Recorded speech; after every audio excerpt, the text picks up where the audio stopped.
This is a video I was going to make the other day while I was doing the work, but the work became a little bit too much, so I put the video aside and just got the job done. But I'll try to do a review and recap. Maybe it'll help some of you who want to do this job in the future. I learned a few things as I went through the process, and I'll try to share those with you now. This is about changing the drive belt, not the blade belt, but the drive belt on the IS2100Z Ferris. It probably will be a similar process for some other similar models, Ferris zero turns. I looked at a few and I think they're all quite similar on the drive belt configuration at least. So talk about what I did, a couple of things I did wrong, a couple of things I wish I'd done differently, and some things that I will do differently if I get to do this again. This mower has close to 900 hours on it. It's about 9 years old, and the belt was getting worn. I had one pulley that looked like it was getting a little bit sloppy and making some noise, so I went ahead and ordered all 3 pulleys and a new drive belt. Those are not the 3 pulleys there, by the way. Those are the deck pulleys. We'll get to that. They're the 3 pulleys that I took out and replaced. And like I said, I put a new belt on it because it's quite a job, and really in the long term it doesn't cost that much money to go ahead and get all the parts and replace them. So it just made sense to me to do that. Hopefully we'll go another 9 years. So let's get to it. The first thing you're going to want to do is go ahead and remove the seat and the seat mount, the folding seat mount. So you've just got 4 bolts on the back of the seat mount that you take those out. The seat will come off. I'd recommend doing that and then taking the mount off, which is these 2 bolts down here. That will, getting the weight of the seat off of there will help you be able to manage the mount a little bit easier. On these bolts down here, if you loosen them with your 9/16, what I did, because there is a little bit of weight and tension on this, run the nut out to the end, a couple of threads past the end, because you're going to have to want to tap on the end of that to get the bolt to come out. You want to leave the nut on there to protect the threads. Don't ever tap on the end of a bolt like that directly with a hammer, unless you've got like a Delrin or a hard plastic hammer or something like that. But otherwise, just leave the nut on there and do it that way. Next thing I did after I got all that off is I went ahead and got the deck off. It's pretty simple to get the deck off of these things. Basically 4 mounting points plus the belt. Sorry, this thing is nasty. I got it stuck the day after I did my job. We had a lot of rain from one of the hurricanes, and I got a little too close to my pond and got it stuck actually twice. It's always nice to have a Pulleys ATV sitting around to pull it out. But 2 rear mounts, take these bolts out, and 2 front mounts, take these bolts out. One thing about it, the deck is very heavy. So I would recommend, I didn't do it, but I will next time.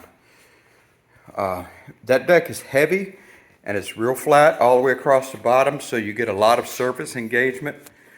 When you drop it to a concrete floor or any surface like that, you're going to get a lot of resistance. And you want to slide that deck out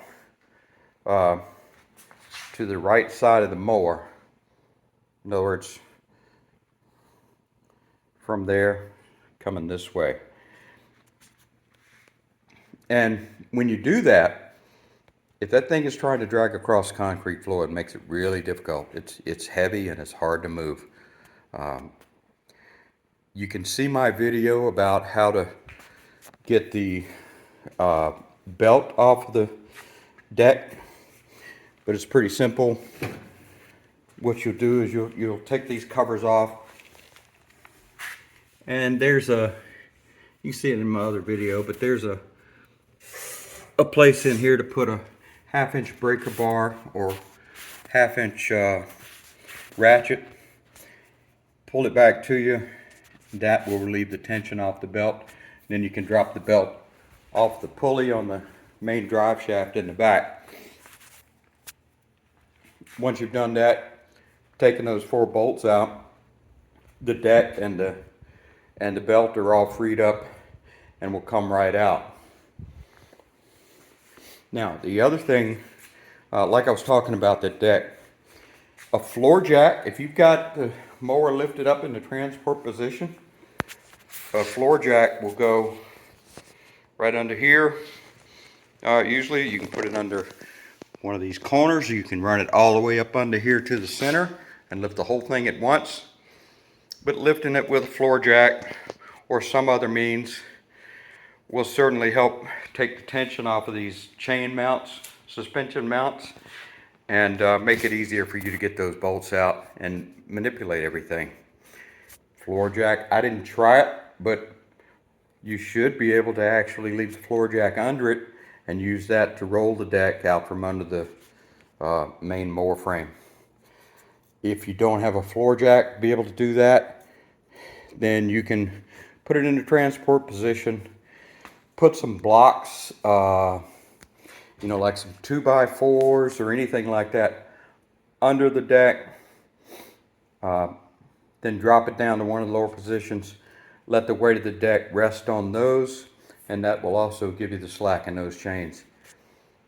Another thing you could do, I thought about, is you could put maybe a few 2x2s under it to use as runners, so that when you do have it drop down, you can slide it out on a lot less surface engagement to the concrete or whatever the surface you're working on, and that should make it easier to slide. So anyway, deal with that. It's heavy. It's I won't use that word, but it's heavy and it's hard to move. Okay, so back to the program here.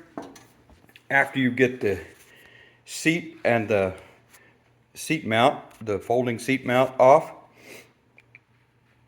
the next thing I did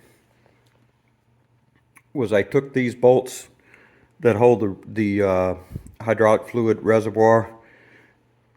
I took those off to free up these 2 reservoirs. After you do that, you're able to manipulate and move those around a little bit. Oh yeah, you also have to pop these, if you get these struts out of the way on this end, that helps quite a bit too, gives you some room to move things around. Insert a flat blade screwdriver, a small flat blade screwdriver right there on that clip, and pry out. Get it in focus. And that'll loosen that clip and they'll come right off. They can be a little bit tricky to get back on, so just pay attention to how they come off. If they're not going back on, the clip is probably in the wrong position. Don't fight it. Just take your time, get it right, put them back on.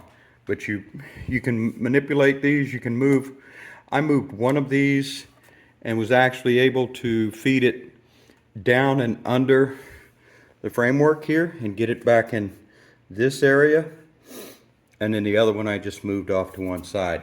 That gives you a lot more working room. With the deck out of the way, you'll see it when you get into it. When you're trying to get to the bolts that hold these, you can barely see them, but that's 1, 2, and there's the 3rd pulley there. With the deck out of the way, you can get to all of those a little bit easier and more conveniently. So I do recommend taking the deck out. Also took the battery out, made things, it just gives you more wiggle room and hand room in there to work with the belt and to get things done. So, done all that, you got the deck out of the way, the seat and mechanism out of the way, the reservoirs out of the way, the struts out of the way, the battery out of the way. Now you can get in there and start working on your pulleys. What I would recommend is, let me go back. One more thing you want to do on your pulleys when you start to take those out is the eye bolt, and that's another reason you're taking this seat mechanism off. There's an eye bolt down in here, similar to the one in the front. It's kind of down in the dark there, but it's right down in here. Eye bolt and coil spring. See if I can get down there and see it. There's the spring. And the eye bolt attaches to the frame up here. It does not attach to the seat mechanism. See it pretty good there. So once all this other stuff is out of the way, you'll loosen the nut on the front of that eye bolt. Out of focus again. And that will relieve most, but not all of the tension on that coil spring, which is the spring that gives your idler pulley working tension against your drive belt. So you'll loosen that bolt. Be aware that when the nut comes off the other end of it, that there's still a little bit of a tension on that. So you don't want to, you don't want to be grabbing that spring with your hands and have it, the coils when they compress, to pinch any skin or anything like that. So just be aware of that. We'll talk about how that goes back in a little bit. It's a bit of a challenge, and we'll talk about some tricks that you might want to do to make that a little bit easier. Now, on removing the pulleys themselves,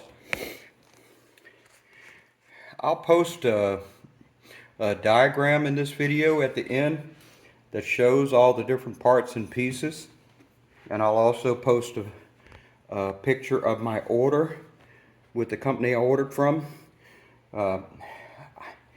You can find these pulleys and belts and things on Amazon by third-party makers. I found it just easier to go to a site that has the OEM, Briggs & Stratton, Ferris stuff and do it with them.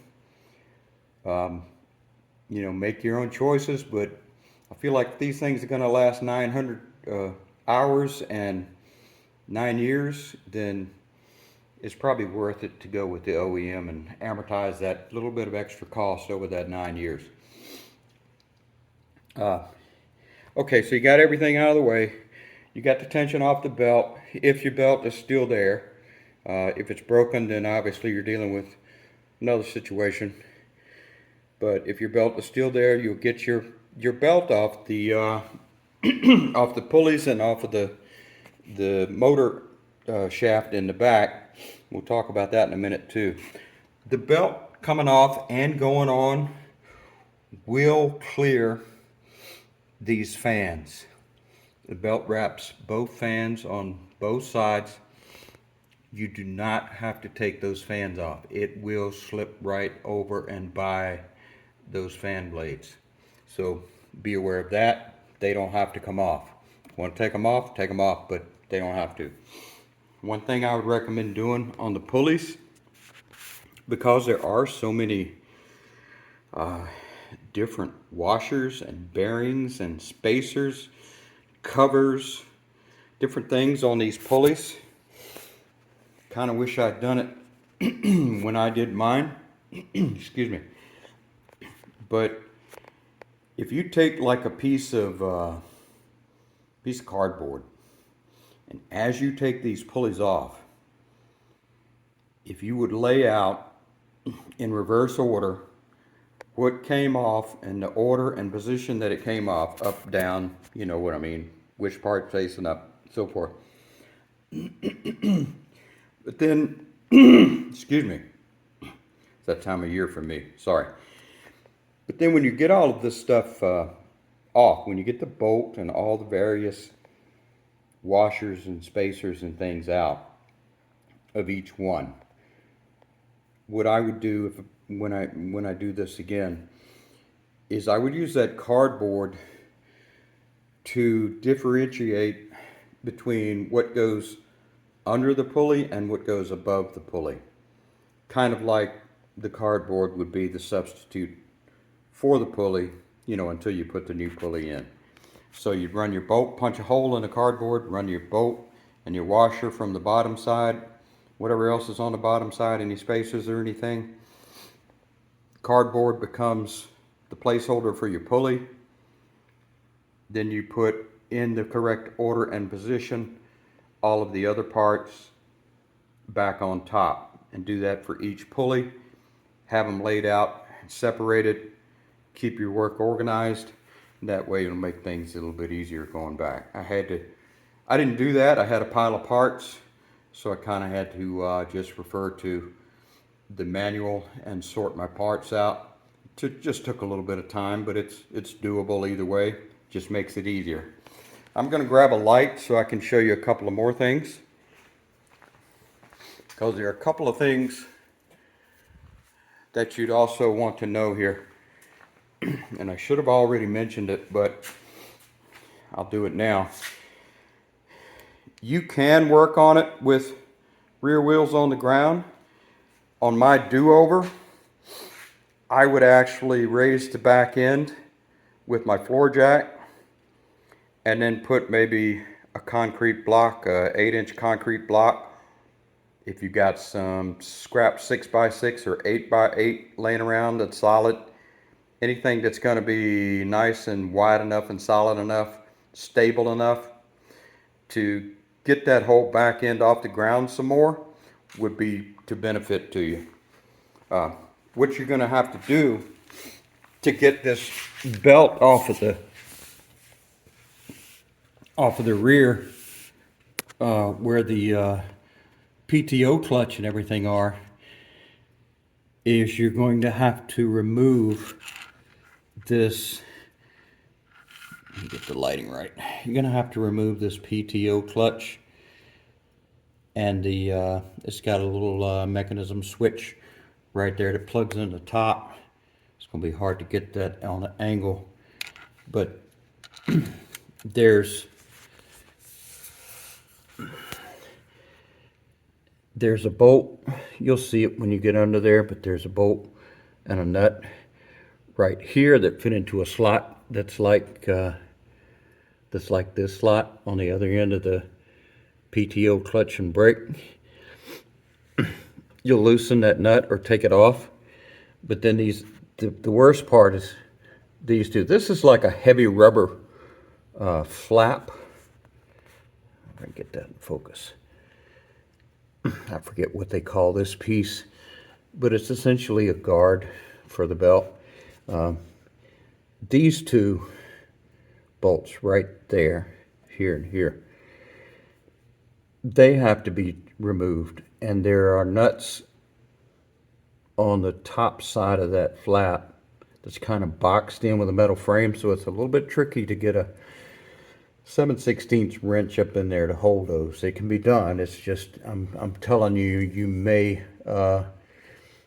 invoke some words when you're doing that, but it can be done.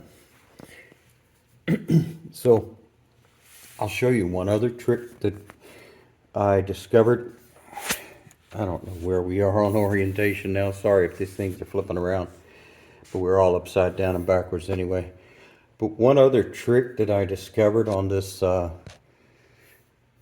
when you do put this belt back on, because it goes all the way up on the very top pulley next to the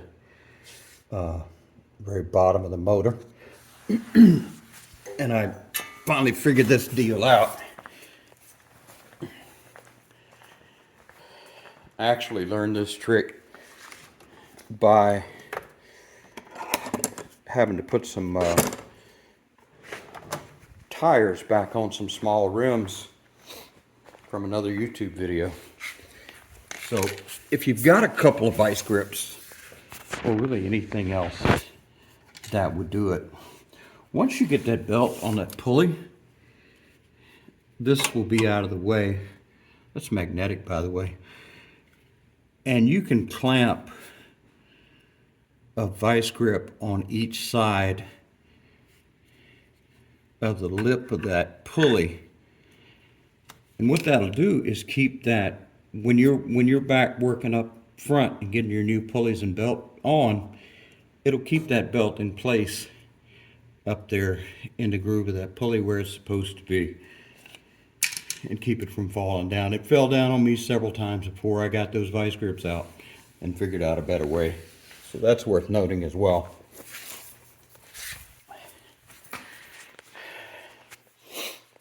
Taking the pulleys off, putting the new ones on, routing your belt.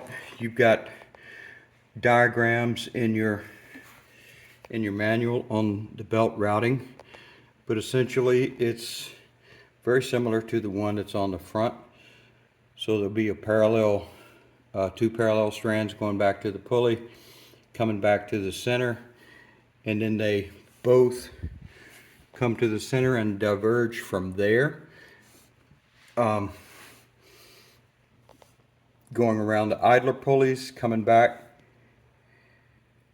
looping the V side around each of the fans, coming back to the idlers, and coming back to the front pulley, which is the tension idler. See if we can get over here and look at that. So the tension idler, man, it's going to be hard to see. Well, actually, I was wrong.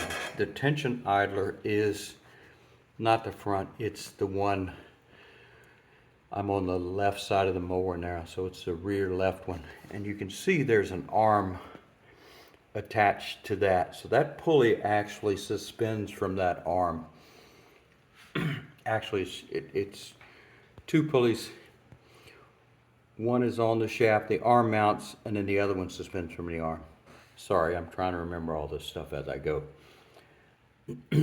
The trick when getting that thing back on is that coil, that spring, and that eye bolt. You see it there. It'll be more accessible with everything out of the way. But that eye bolt won't quite reach the hole in this structure that it needs to go in by just pulling it by hand. So there are a couple of different things that you can try to employ. Just try to be safe about it, but you're going to need some mechanism to attach to that eye bolt or to that spring or that loop in the spring to get that back into place. A ratchet strap, with everything else out of the way, a ratchet strap should be able to do it. Put one end in your eye bolt, have your spring connected. Man, it's really hard to see. Sorry about that. But have your spring open end connected to the eye bolt. Put a ratchet strap, one end of the ratchet strap in the eye bolt. Of course, all the seat mechanism will be out of the way, so you can connect. You can come under here, maybe up here, connect it to this one, or even come all the way to the front, drape it over the front, and connect it the other end of the ratchet strap right here. Just something to give you mechanical leverage to get that thing back in. I also got my wife to help me with some of this, because honestly, getting the bolts and the nuts and the bearings and the washers and everything back on these pulleys from working from both the top and bottom side at the same time is a little bit of a challenge. You can see that arm that connects those two pulleys a little better there. Now that arm, there's a trick to that too. It's a lot, man, but you can do it. I'll show you on the diagram, but that arm, on the diagram, it's not real clear, and you really should note this stuff as you go. On this side, let me see if I can get in there. On this side, there's like a cylinder on that arm or tube molded into the arm, and there's some bearings on a sleeve that go, that better into focus right there. There's some bearings and a sleeve that go inside of that cylinder.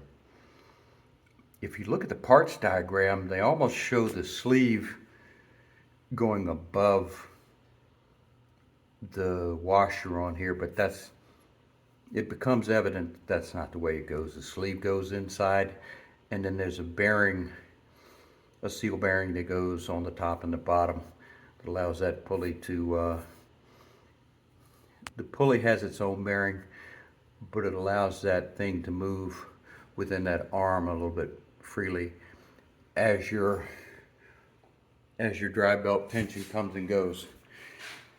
When you're putting everything back together, you can refer to your manual, but you want 6 3/4 inches of coil measured from this end to this end on that tensioner spring, and that gives you the proper amount of tension on the drive belt. And then you just put everything back in the way you took it out, reverse order. Make sure your belt is routed correctly. Make sure things that are supposed to turn, and things that aren't, don't. Don't forget to take your vice grips back off the back. Don't forget to put your PTO clutch and brake assembly back. Don't forget to reconnect the switch wire, which is what, when you pull this PTO button right here to run your blades, that sends the electrical signal to that clutch back there to engage your blade drive. Full disclosure, one thing that I did that was maddening, while I was working on all of this stuff, somewhere along the line, I broke the plunger off of this switch right here. The the parking brake safety switch. And I didn't notice that I broke it. So I thought, when I was putting it back together, I thought that it was some sort of a magnetic switch, and that metal tab coming in vicinity of it, because the plastic part there was missing. I thought it was just like a sensor picking up the magnetic signal from that tab on the bar, and the thing absolutely would not start. It took me about a day to figure out, going through everything, checking everything with an ohm meter. I finally figured out that plunger broke off. So I actually I put a bolt in there to substitute for the part that I broke off until I got my new switch 2 days later. Did buy that off of Amazon. It seems fine. So just be mindful, careful. Something like that is going to be, when you're in here trying to reach through and get to pulleys and bolts and things like that, that's kind of sticking out there wanting to be in your way. So just be mindful of that and try not to do the dumb thing that I did. I'm sorry I didn't get the full process video for you, but hopefully these tips and recommendations will help you if you decide to tackle this job. Given how much time and effort it took, I'm guessing a shop would probably charge you, I'm saying $400 labor. If I did it for you, it would be more than that, trust me. It's a time-consuming, laborious task that you can do yourself if you have the tools and the means and the facilities to do it. If you don't, then certainly take it to a shop and let them do it for you. Like I said, I'll post some diagrams and the order for the parts at the end here. But yeah, she's ready to go another 9 years, 900 hours, I hope. I'll get it stuck again. That's almost mandatory for a place with a 3-acre pond in the front yard, but that's the way it goes. Good luck, everybody. Please leave a comment or a question if you have any, and I'll try to get back to you. Thanks. Here we are back inside. I printed out a couple of these parts diagrams to help you out a little bit. I'll put stills of these digitally at the end of the video as well, so you can see them there. This is the rear motor drive shaft coming through the deck, or through the frame. And here's the drive pulley for the drive system transaxle group. Here you can see the PTO clutch mechanism. Here's that rubber flap we talked about with the two bolts. They actually show the bolts coming in from the top, the nuts on the bottom. Mine was factory assembled the other way. It doesn't matter, I don't think, as long as those bolts don't hit anything. You can see those two notches cut in the PTO group, and of course the nut that goes. So this bolt will have bolt, washer, rubber flap, washer, nut, notch, another nut on bottom. This is where I said if you get this belt in place and wrapped around here on the rear, while you're working on the front, if you'll snap a couple of vice grips like here and here, it'll prevent that belt from, when you are moving things around, from getting loose and dropping off this whole assembly. So that'll help you a little bit. Of course, you do have to take the blade belt off the bottom end of this off as well. So now here we are over here on the 3 pulleys that you're replacing, and I'll post a copy of my order with the part numbers on there for you as well. I want to talk a little bit about this one, the one with the arm. As you can see, there are a number of various pieces. So there's a bolt, comes up through the frame. There's a small spacer here, then the pulley, then a dust cover. This is like a washer with a raised lip on it. As you can see, that's number 6.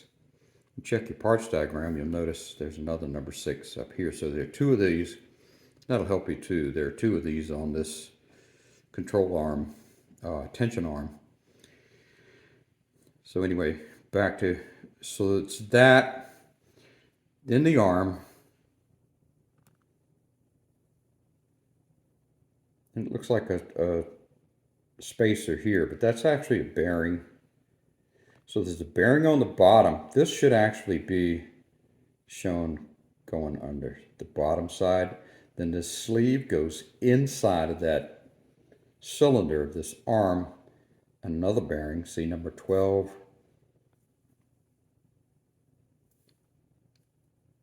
That goes on top. So it's let me get that right. It's this piece, bearing should be under here, sleeve, and these bearings fit perfectly into the recess in this arm, so you'll figure it out. But the drawing is misleading. The sleeve needs to be inside of this cylinder, encapsulated by these 2 bearings. So that all of this, these 3 right here, see number 12 and number 12 are the same thing, same bearings. All of this needs to be inside of this cylinder. Sleeve held in place by bearings on top and bottom. It took me a while to figure that one out. Here's your eye bolt. That gives your tension. So you've got that pulley, that pulley mounts to this end of the arm, back to the deck or frame. This pulley, this pulley mounts to this end of the arm. It does not come through the deck. So it mounts to this end of the arm. You'll have room. You'll be able to swing this arm out to clear the deck enough to feed the bolt up from underneath and get all these other parts on it. You don't have to put the spring back on it until you're ready to reattach. You do have this spring, let me rephrase that. This spring opening here does have to go on before you put that final nut and washer on it, because it will not snap on after. So that spring right there, that opening that goes once you got this pulley in place and you're putting the rest of this stuff on top with the washers and the nut, this piece here is like a thick washer that this spring loop wraps around, and then this washer and nut keep it from coming off the top, and of course the arm itself keeps it from coming off the bottom. So you do have to put this and this back on before you put the top washer and nut back on. It won't snap over that before then. So you go ahead and hook that up. This will be the last thing you do after you get all your belt done, your routing done and everything. This is where you put hook your spring into your eye bolt, and then that bolts back to the frame. Like I said, you're going to need a ratchet strap or something, unless you're just stronger than I am, to get that eye bolt pulled out enough to go through the frame. Here's your belt routing. So here, let me get this. This is the rear of the mower going this way, front of the mower going this way. This is your belt routing, your rear pulley. You can see you come in, you do a central loop here. That's why you want to hold that in place with some vice grips or something. This pulley isn't shown here in this diagram, but one of your pulleys is here, one of your idler pulleys is here. Other one is here, you can see the edge of it. So you wrap those with the back of the belt on both sides, and it comes back and wraps the fan pulleys with the V side on both sides, and then it goes back to this front stationary idler pulley, which is the forwardmost one they're talking about here.